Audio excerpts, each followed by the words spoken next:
ನಮಸ್ತೆ ಮಕ್ಕಳ, welcome back to my channel. ಇವತ್ತು ನಾವು 6ನೇ ತರಗತಿಯ ಪದ್ಯ ಭಾಗದಲ್ಲಿರುವಂತಹ ಗಂಗವ್ವ ತಾಯಿ ಇದಕ್ಕೆ ಸಂಬಂಧಪಟ್ಟಂಥ ಎಲ್ಲ ಪ್ರಶ್ನೋತ್ತರಗಳನ್ನ ನೋಡೋಣ. ಮೊದಲನೇದಾಗಿ ಕವಿ ಕೃತಿ ಪರಿಚಯ. ಹೆಸರು ಡಾಕ್ಟರ್ ಸಿದ್ಧಲಿಂಗ ಪಟ್ಟಣಶೆಟ್ಟಿಯವರು. ಸ್ಥಳ ಧಾರವಾಡ ಸಮೀಪದ ಯಾದವಾಡ. ಕವನ ಸಂಗ್ರಹ ನೀನ, ಔರಂಗಜೇಬ, ಪರದೇಶಿ ಹಾಡುಗಳು, ಆಯಸ್ಕಾಂತ, ಇಷ್ಟು ಹೇಳಿದ ಮೇಲೆ, ಅಪರಂಪಾರು. ಪ್ರಶಸ್ತಿಗಳು ಗೌರವ ಫೆಲೋಶಿಪ್ ಹಾಗೂ ಕರ್ನಾಟಕ ಸಾಹಿತ್ಯ ಅಕಾಡೆಮಿಯ ಗೌರವ ಪ್ರಶಸ್ತಿ ಇವರಿಗೆ ದೊರೆತಿದೆ ಮಕ್ಕಳ. ನೆಕ್ಸ್ಟ್ ನೋಡಿ, ಪ್ರಸ್ತುತ ಗಂಗವ್ವ ತಾಯಿ ಕವನವನ್ನು ಇವರ ನಿನ್ನ ಮರೆಯು ಮಾತು ಎಂಬ ಸಂಕಲನದಿಂದ ಆರಿಸಿಕೊಳ್ಳಲಾಗಿದೆ. ಫಸ್ಟ್ ಹೆಡಿಂಗ್ ನೋಡಿ, ಬಿಟ್ಟ ಸ್ಥಳವನ್ನು ಕೆಳಗೆ ನೀಡಲಾದ ಸೂಕ್ತ ಪದಗಳಿಂದ ಭರ್ತಿ ಮಾಡಿರಿ. ಮೊದಲನೇದಾಗಿ ಬಾರವ್ವ ತಾಯಿ ಡ್ಯಾಶ್ ತಾಯಿ, ಉತ್ತರ ಗಂಗವ್ವ.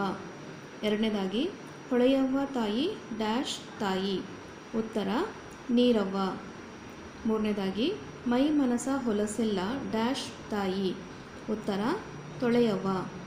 ನಾಲ್ಕನೇದಾಗಿ ನೀರವ್ವ ಗಂಗವ್ವ ಡ್ಯಾಶ್ ಬಾರವ್ವ, ಉತ್ತರ ಮಳಿಯಾಗಿ. ಐದನೇದಾಗಿ ಒಣಗಿದ ನೆಲದಾಗ ಡ್ಯಾಶ್ ಹೊಳೆಯವ್ವ, ಉತ್ತರ ಹಸುರಾಗಿ. ಸೆಕೆಂಡ್ ಹೆಡಿಂಗ್ ನೋಡಿ ಮಕ್ಕಳ, ಸಮಾನಾರ್ಥಕ ಪದಗಳನ್ನು ಬರೆಯಿರಿ ಅಂತ ಇದೆ. ಮೊದಲನೇದಾಗಿ ನೀರು ಅಂದರೆ ಜಲ ಅಥವಾ ದ್ರವ. ನೆಕ್ಸ್ಟು ನಭ ಅಂದರೆ ಆಕಾಶ ಅಥವಾ ಆಗಸ.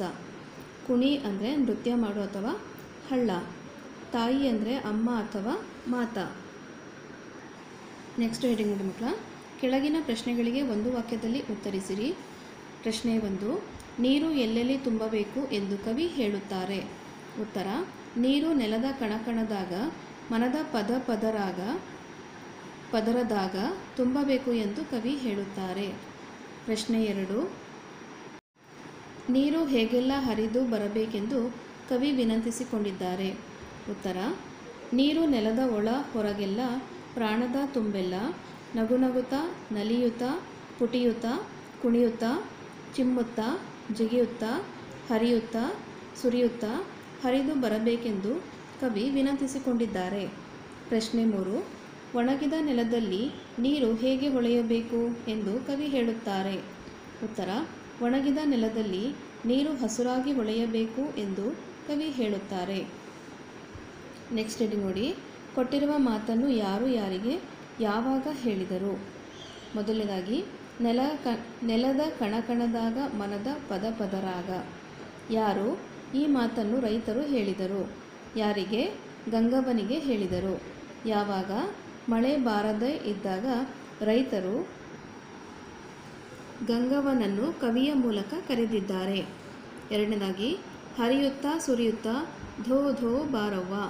ಯಾರು ಈ ಮಾತನ್ನು ಜನತೆ ಹೇಳಿದರು? ಯಾರಿಗೆ? ಗಂಗವ್ವನಿಗೆ ಹೇಳಿದರು. ಯಾವಾಗ? ಜನತೆ ಗಂಗವ್ವನನ್ನು ಮಳೆಯಾಗಿ ಸುರಿಯುವಂತೆ ಹೇಳಿರುವುದನ್ನು ಕವಿ ಕವಿತೆಯ ಮೂಲಕ ಕರೆದಿದ್ದಾರೆ. ಮೂರನೇದಾಗಿ ಒಣಗಿದ ನೆಲದಾಗ ಹಸಿ ಹಸಿರು ಉಳಿಸಾಕ. ಯಾರು ಈ ಮಾತನ್ನು ರೈತರು ಹೇಳಿದರು? ಯಾರಿಗೆ? ಗಂಗವ್ವನಿಗೆ ಹೇಳಿದರು. ಯಾವಾಗ? ಗಂಗವ್ವ ಮಳೆಯಾಗಿ ಏಕೆ ಸುರಿಯಬೇಕೆನ್ನುವ ಪ್ರಶ್ನೆಗೆ ಉತ್ತರವಾಗಿ ಕವಿ ಗಂಗವ್ವ ಒಣಗಿರುವ ನೆಲಕ್ಕೆ ಹಸಿರು ಬೆಳೆಯುವಂತೆ ಮಾಡಲು ಬರಬೇಕೆಂದು ರೈತರ ಪ್ರತಿನಿಧಿಯಾಗಿ ಕವಿ ಗಂಗವ್ವನನ್ನು ಕರೆಯುತ್ತಿದ್ದಾರೆ. ನಾಲ್ಕನೇದಾಗಿ ಜೀವದ ತುಣಕಾಗಿ ಮೈಮನಸ ಹೊಲಸೆಲ್ಲ.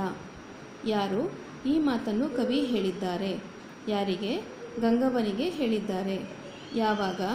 ಜೀವನದಲ್ಲಿ ಉಂಟಾಗಿರುವ ಎಲ್ಲ ರೀತಿಯ ಮೈ ಮನಸ್ಸಿನ ಕೊಳೆಯೆಲ್ಲ ತೆಗೆಯಲು ಗಂಗವ್ವ ಧರೆಗೆ ಇಳಿದು ಬಾ ಎಂದು ಕವಿ ಗಂಗವ್ವನಿಗೆ ಕರೆದಿದ್ದಾರೆ. ನೆಕ್ಸ್ಟ್ ಹೆಡಿಂಗ್ ನೋಡಿ ಮಕ್ಕಳ, ಕೆಳಗಿನ ಪ್ರಶ್ನೆಗಳಿಗೆ 2-3 ವಾಕ್ಯದಲ್ಲಿ ಉತ್ತರಿಸಿ ಅಂತ ಇದೆ. ಮೊದಲನೇದಾಗಿ ಗಂಗವ್ವ ಇದ್ದರೆ ಎಲ್ಲೆಲ್ಲಿ ಏನೇನು ಆಗುವುದೆಂದು ಕವಿ ಹೇಳಿದ್ದಾರೆ?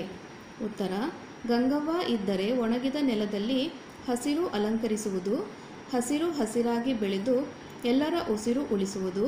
ಗಂಗವ್ವ ಬಂದರೆ ಜನರ ಮೈ ಮನಸ್ಸಿನ ಕೊಳೆಯೆಲ್ಲ ತೊಳೆಯಲ್ಪಟ್ಟು ಅವರು ಪರಿಶುದ್ಧರಾಗುವರು.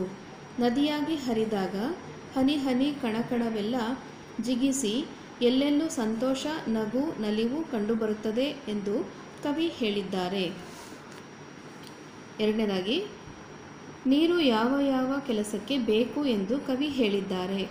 ಉತ್ತರ, ನೀರು ಜನರ ಉಪಯೋಗಕ್ಕೆ ಪ್ರಾಣವಾಯುವಿನಷ್ಟೇ ಅಂದರೆ ಗಾಳಿಯಷ್ಟೇ ಅಗತ್ಯವಾಗಿ ಮನುಷ್ಯನಿಗೆ ಕುಡಿಯಲು ಬೇಕು. ಮಳೆಯಾಗಿ ಸುರಿದರೆ ಮಾತ್ರ ನೆಲ ಹಸಿರಾಗುತ್ತದೆ. ಹಸಿರು ಎಲ್ಲರಿಗೂ ಬೇಕಾದ ಆಹಾರ, ಜೀವಿಗಳ ಉಸಿರನ್ನು ಉಳಿಸುತ್ತದೆ. ಹಾಗೂ ಜನರ ಮೈಗಳು ಕೊಳಕಾಗಿದ್ದರೆ ಅದನ್ನು ಸ್ವಚ್ಛಗೊಳಿಸಲು ನೀರು ಅಗತ್ಯವಾಗಿ ಬೇಕು ಎಂದು ಕವಿ ಹೇಳಿದ್ದಾರೆ. ನೆಕ್ಸ್ಟ್ ಹೆಡಿಂಗ್ ನೋಡಿ ಮಕ್ಕಳ. ಕೊಟ್ಟಿರುವ ಪದ್ಯದಲ್ಲಿ ಪ್ರಾಸಪದಗಳನ್ನು ಗುರುತಿಸಿ ಬರೆಯಿರಿ. ಬೆಳ್ಳಾನ ಎರಡೆತ್ತು ಬೆಳ್ಳಿಯ ಬಾರ್ಕೋಲು, ಹಳ್ಳಾದ ಮಾಗಿ ಹೊಡೆದಾವು, ಎತ್ತಿನ ತೆಳ್ಳಾನ ಹೊಟ್ಟಿ ಹಸಿದಾವು. ಇಲ್ಲಿ ಪ್ರಾಸಪದಗಳಂದರೆ ಬೆಳ್ಳಾನ, ಹಳ್ಳಾದ, ತೆಳ್ಳಾನ. ನೆಕ್ಸ್ಟ್ ಹೆಡಿಂಗ್ ನೋಡಿ. ಪ್ರಾಸಪದವನ್ನು ಹೊಂದಿದ ಒಂದು ಪದ್ಯವನ್ನು ಸಂಗ್ರಹಿಸಿರಿ. ಅದು ಯಾವ ಪ್ರಾಸದಲ್ಲಿದೆ ಎಂಬುದನ್ನು ಗುರುತಿಸಿ. ಸದಾ ಉರಿಯುತ್ತಿರುವ ಹಾಗೆ ಸ್ವಾತಂತ್ರ್ಯದ ಹಣತೆ, ದುಡಿಮೆ ತೈಲವೆರೆಯುತ್ತಿರಲು ಬಿಡುವಿಲ್ಲದ ಜನತೆ, ಎಂತು ಕುಂದಬಹುದು ತಮ್ಮ ತಾಯ್ನಾಡಿನ ಘನತೆ.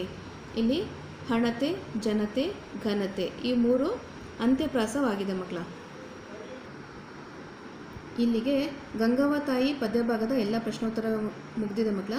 ಈ ಒಂದು ವಿಡಿಯೋ ನಿಮಗೆ ಇಷ್ಟ ಆದಲ್ಲಿ ದಯವಿಟ್ಟು ನಮ್ಮ ಚಾನಲ್ನ ಲೈಕ್ ಮಾಡಿ, ಶೇರ್ ಮಾಡಿ, ಸಬ್ಸ್ಕ್ರೈಬ್ ಮಾಡಿಕೊಂಡು ನಾವು ಹಾಕುವಂಥ ಎಲ್ಲ ವಿಡಿಯೋ ನೋಡ್ತಾ ನಮ್ಮನ್ನು ಎನ್ಕರೇಜ್ ಮಾಡ್ತಾ ಹೋಗಿ ಮಕ್ಕಳ. Thank you for watching. Bye bye.